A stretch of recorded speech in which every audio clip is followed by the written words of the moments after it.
Hello you guys, how are you? My name is Shantae Holiday and today I am talking about going back to school at 32 years old because that is exactly what I am doing. I decided to go back to college this spring semester and I would be lying if I told you that I was not a little nervous. Background about me. So I'm a business owner. I'm a mother to an amazing son. My son has autism, so I'm an autism advocate for sure. And I just wanted to be the most well-rounded version of myself possible, not just for myself, but for my son. I didn't want to wake up at 40 years old and wake up with regrets knowing that I could have went back to school and I didn't, because education is important to me and I want my son to also value education as well. Um, what other reasons did I want to go back to school for? I also wanted to go back because I wanted my degree, right? Like I wanted to be able to say that I persevered, that I made it happen, that I got it done. So yeah, I'm going back to school for small business management, or at least that's what I have signed up for so far. I know that when you're in school, you can change up your major a few times if you want to. So I'm not too, what is it, strict on myself about that. If I want to change my degree later on, then I just will. But right now, I'm going to school for small business management. The first thing that I did when I decided to go back to school, because I had a conversation with a family member and stuff there, and we were just on the phone and it just clicked. It was like, okay, I already knew I wanted to go back to school. She mentioned if I was going to go back to school, and I literally decided that same night that I was going to fill out the form for FAFSA. And for anyone that does not know, FAFSA is financial aid assistance for going to college, right? So I definitely wanted to do that. I wanted to make sure that I had the financial aid necessary to pursue my dreams of getting my degree. So I filled that out. However, I made a little bit of a mistake. When I was filling out the paperwork for FAFSA, I did it for year 2025 to 2026. It's currently well, New Year's just passed, but it was 2024, right? So now it's 2025. I was supposed to fill out the form for 2024 to 2025. And that might sound like a little mistake, but it wasn't. It was huge. It is huge because I originally filled out the paperwork on December 12th, right? For FAFSA, and now it is what is it? January 7th, and I finally filled out the proper form after finding out that I filled out the wrong form. I finally filled out the proper form January 3rd. School starts January 13th, right? So usually it takes FAFSA 1 to 3 days to process your application and send it to the school after you've completed it. However, once the school receives it, it takes them, depending on the school, I'm guessing, I can only speak to the school I'm trying to go to. It takes them 3 to 5 business days. So I'm over here praying because I made the decision I'm going to school no matter what spring semester. I'm not going to put it off anymore. I'm not going to drag my feet. I'm not going to make excuses. Lord knows I have the best excuse ever, but I'm not going to make excuses. So I definitely want to get that done. So what I did was I filled out the form. I called the school. They told me, like, let's try to put you through to the scholarships department. Didn't even know that was a thing. Got through to that department. They sent me a link to fill out, to create an account for, I guess, scholarships with them, like for the school itself. So if you're going back to school and you don't already know, check to see if they have a scholarships department. just for them offering scholarships for people going just to that school, because that might end up helping you tremendously with your loans and what you're trying to do, even if you already filled out FAFSA. So anyway, they sent me a link to fill out the scholarship, to create an account to fill out the scholarships with them. I had to, after creating the account, I had to complete two essays, and then I had to also write about any additional information that I wanted to share about myself, on what makes me amazing, right? Kind of thing there. And if you would like to know the questions that they asked me on those forms, I actually, pretty sure I wrote it down. It was, what are your educational and personal goals, and what are you in need of, why are you in need of financial assistance? And then the third area that I had to fill out was, use this space to list additional information you think might be helpful for the selection committee to know. Notable awards, volunteer hours, recognitions, and other accomplishments, etc. Use this box as your brag box to tell us about yourself. So that's exactly what I did. So after completing that, and submitting it, I prayed a little bit. I called back the scholarship area account office committee things, and I called them back and they didn't answer. So I sent an email and they responded back to my email saying that they received it. So that's awesome. I also sent an email out immediately once I realized I completed the wrong FAFSA form. I sent an email out to my school navigator.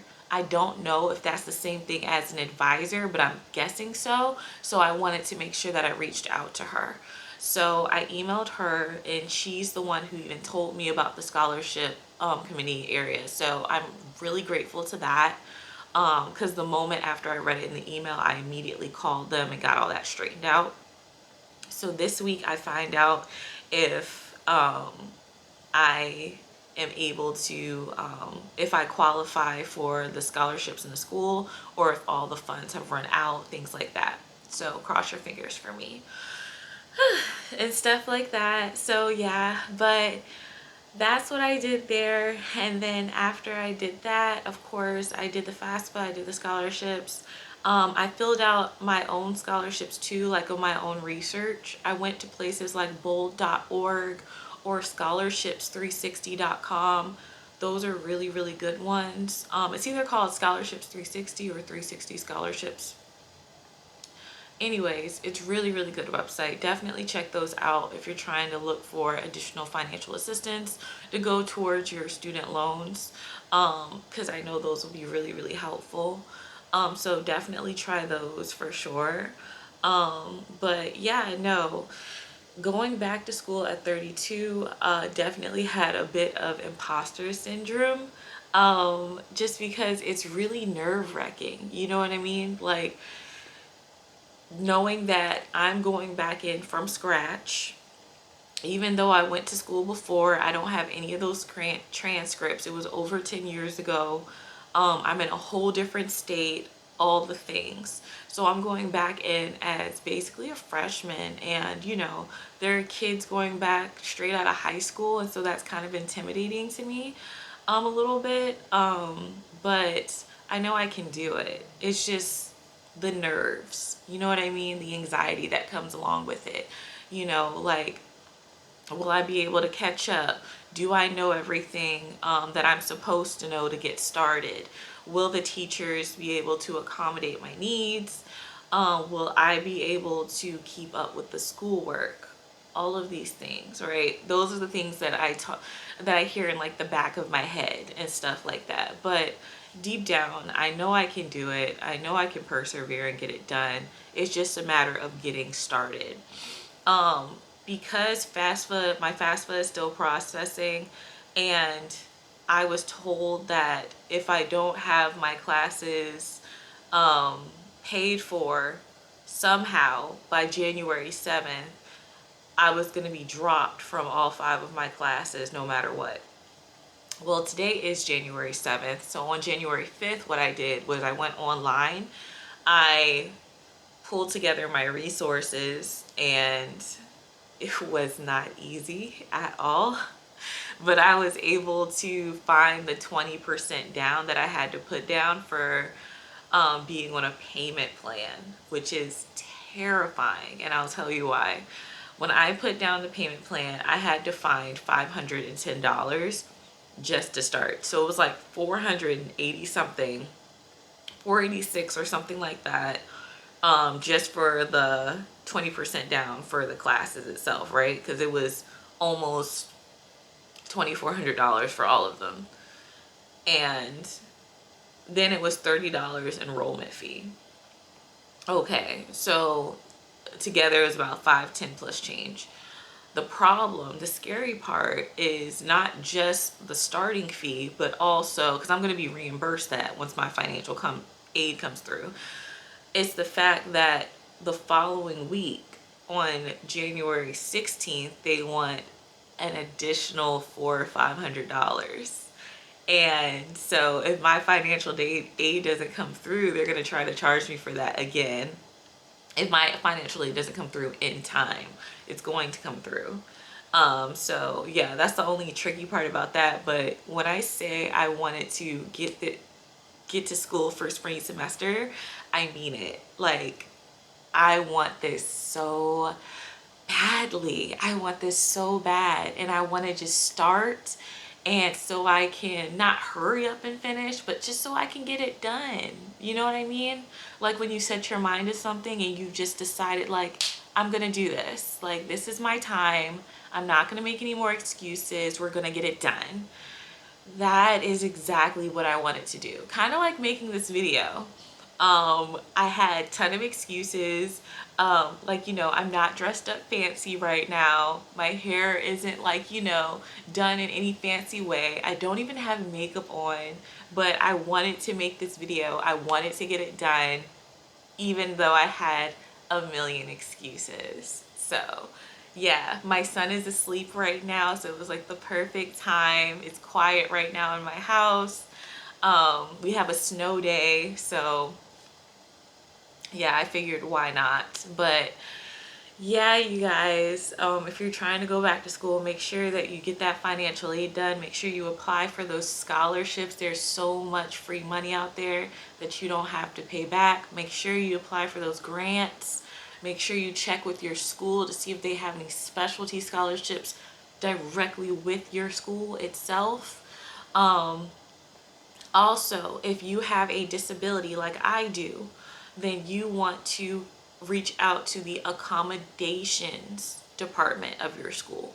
That means that you can you can put in requests for additional time on tests, to be separated from the class during test.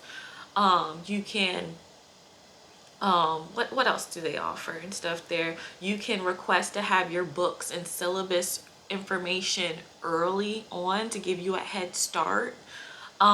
If I had known about that sooner, then I would have done that myself as well.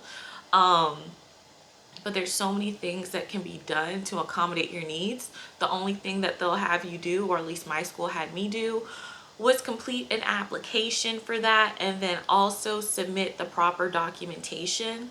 That means you're just going to need some sort of proof of your disability from your doctor or doctors with their letterhead at the top, just explaining everything in detail, and any medications that you might be on and things of that nature. Full transparency and stuff there. I myself was diagnosed with bipolar, and so I take medications and stuff there, and I'm very, very conscious and aware of my mental health, and I want to make sure that I'm doing everything I need to remain steady, so that I don't have any sort of like manic episode or things like that where I get really, really sleepy or something, or really depressed, and I don't want that to happen.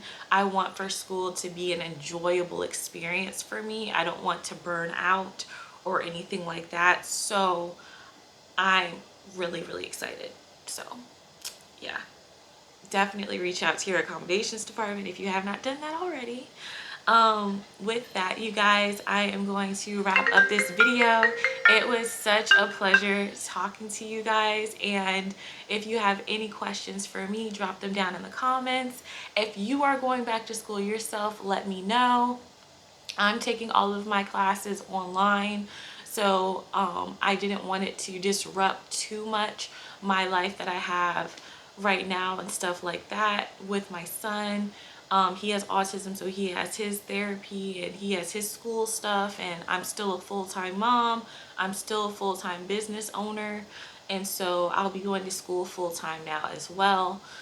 Pray for me, pray for your girl. You know, I'm excited and stuff there, but I am also just aware that it's heavy and that I have a lot to carry. So I'm just gonna breathe through it and make sure that I continue talking to my support system.